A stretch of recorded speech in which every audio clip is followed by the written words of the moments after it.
Praise the lord, హల్లెలూయా.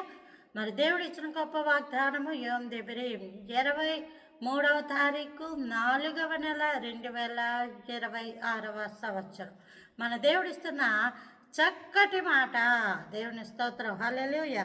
యోహాను రాసిన మొదటి పత్రిక 1వ అధ్యాయము 7వ వచనం.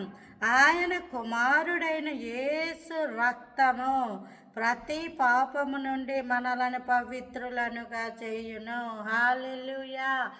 ఆయన కుమారుడైన యేసు రక్తము ప్రతి పాపము నుండి మనలను పవిత్రులనుగా చేయును. మన జీవితాలను మార్చే దేవుడు, బ్రతుకులను మార్చే దేవుడు.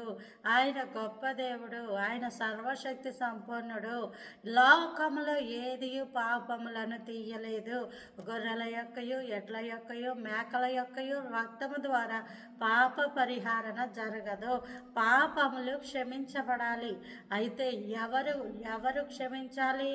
పాపము ఎవరికి విరోధముగా అసలు నువ్వు చేసావో వారు నిన్ను క్షమించాలి. వారు నిన్ను ఎలాగో క్షమిస్తారు అంటే, నీవు ఆయన పాద సన్నిధికి వచ్చి, నేను పాపిని ప్రభువా, నా పాపాలు క్షమించు అన్నప్పుడు ఆయన సిలువలో కాచిన రక్తము నీ మీద ప్రోక్షింపచేసి నీ పాపాలు క్షమిస్తాడు.